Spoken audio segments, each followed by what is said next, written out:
অনেকের মনে প্রশ্ন অলরেডি জেগে গেছে। কাউমি শিক্ষা কারিকুলামে যারা পড়াশোনা করে তারা কি যোগ্য কি যোগ্য না?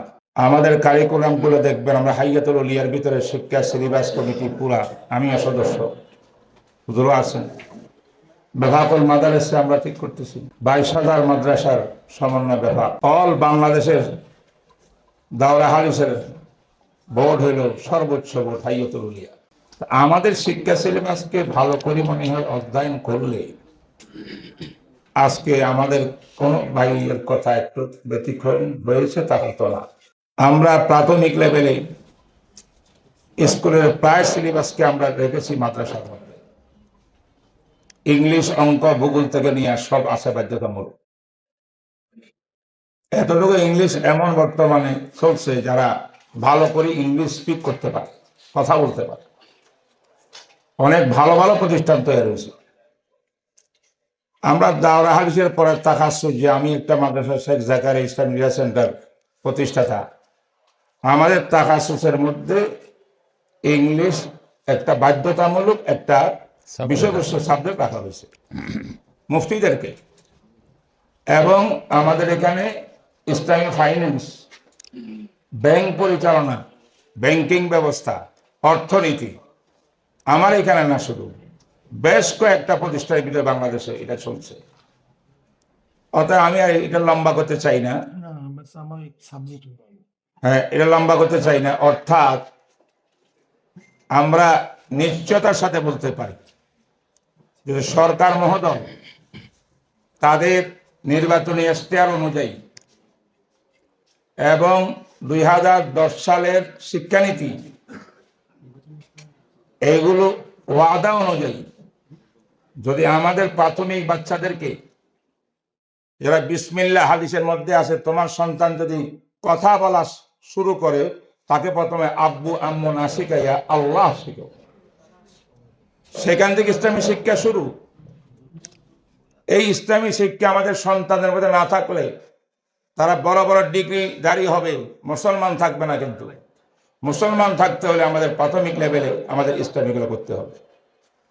তাই এটা কেন করতেছে, কেন দাবি, এটার উপর আর গুরুত্ব দেওয়ার দরকার নাই। হাদিস, কোরআন, ইকরা বিস্মি রাব্বিকাল্লাযী খালাক, যত দলিল আদিল্লা প্রমাণ যথেষ্ট। আজকে এটা বিষয়বস্তু না। অর্থাৎ আমাদের দাবি একটাই, যে আমাদের প্রাথমিক শিক্ষা লেভেলে, প্রাইমারি, মাধ্যমিক, সব লেভেলে ধর্মীয় শিক্ষাকে বাধ্যতামূলক করতে হবে। জি, এটার জন্য আমাদের করণীয় কি, এ হলো বিষয়। আলহামদুলিল্লাহ 66,000 নয়, 1 লক্ষ প্রতিষ্ঠান থাকলেও এই কাওমি মাদ্রাসার বোর্ডগুলো লক্ষ শিক্ষক দিতে সক্ষম। আলহামদুলিল্লাহ, একই এসে বলতে পারি। এইদিকে কোনো এটা ঐচ্ছিক রাখলে হবে না, বাধ্যতামূলক রাখতে হবে। কারণ আগে মুসলমান, তারপরে শিক্ষাবিদ। ইসলাম আমাদের আগে। যদি বিধর্মীরা থাকে ভিন্ন ধর্ম, তার ধর্ম আগে, তারপরে সে শিক্ষক। এই জন্য আমাদের এই দাবি একদম যুক্তিযুক্ত। আর এই দাবি পূরণের জন্য দুইটা জিনিস, একটা তো ল, যেটা আমাদের নীতিমালা, বাংলাদেশের শিক্ষা নীতিমালা, ডাইরেক্ট লেখা আছে প্রত্যেক ব্যক্তির ধর্মীয় শিক্ষা দিতে বাধ্য। আবার যে সরকার বর্তমান আসছে, আমাদের তারেক জিয়ার সরকার, তিনিও কিন্তু নির্বাচন আগে খুব সুন্দর করে এগুলা বলছেন। এবং আমাদের বেফাকুল মাদ্রাসার হাইয়াতুল উলিয়ার যে সার্টিফিকেট, এটার যত বাধা টাধা আছে এগুলো দূরীকরণ করে এটাকে বাস্তবায়ন করতে উনি ওয়াদাবদ্ধ। তাহলে সেই তারেক জিয়া সাহেব, সেই সরকার প্রধান, তারা আমাদের এই দাবি কেন মানবে না, মানতেছে না? মানাইবার জন্য যা কিছু করতে হয়, সেই উদ্যোগ হিসাবে আজকে এই গোল টেবিলটা একটা উদ্যোগ গ্রহণ করছে। ইনশাআল্লাহ এটা চলমান থাকবে। আর আমি অত্যন্ত খুশি যে আমরা শুধু উলামা মাসায়েখ একটা জামাত নয়, একটা গ্রুপ নয়, বরং সারা দেশের কাওমি মাদ্রাসার সর্বস্তরের আলেম ওলামা এই ব্যাপারে একমত, কারো দ্বিমত নেই। তাই হেফাজতে ইসলাম বলেন, তারপরে বেফাক বলেন, হাইয়াতুল উলিয়া বলেন, আরো যত সংগঠন আছে, বিভিন্ন ইসলামী রাজনীতিবিদ যারা আছেন, যে অনেকে আজকে প্রেজেন্ট আছেন এখানে, সবাই ঐক্যবদ্ধভাবে এটা পরিকল্পনা গ্রহণ করি। আমাদের বিগত দিনগুলোর মধ্যে আমাদের অনেক কিছু আমরা হারাইছি, কিন্তু অনেক ক্ষতিগ্রস্ত হয়েছি, আর চাই না ক্ষতিগ্রস্ত হয়েছে। আল্লাহর ওয়াস্তে আমরা সবাই ঐক্যবদ্ধ হইয়া আমাদের লক্ষ লক্ষ শিশু সন্তানদেরকে সত্যিকার মুসলমান রাখার জন্য এই ব্যবস্থা আমরা করি।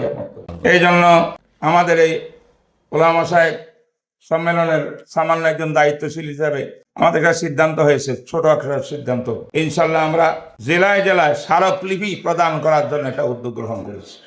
আমরা কি একমত আছেন ইনশাল্লাহ? 2 নম্বর 20 এপ্রিল থেকে 15 দিন আমরা অভিভাবকদের সঙ্গে তাদের গণস্বাক্ষর নেওয়ার জন্য একটা ব্যবস্থা উদ্যোগ গ্রহণ করেছি। গণস্বাক্ষর নেব। এরপরে এই 2টা কর্মসূচি গঠন করার পরে ইনশাল্লাহ আমরা একটা জাতীয় সকলকে নিয়ে বড় আকারে একটা সম্মেলন করতে আমরা ইচ্ছুক, সেটা তারিখ পরে হবে ইনশাল্লাহ। পাশাপাশি আমরা এটাও চাই নাই যে মাঠে ময়দানে আবার সরকারকে নামানোর জন্য একটা আন্দোলন, নেগেটিভ কোনো কথা হবে। আমরা এই সরকারকে সমর্থন করতে চাই।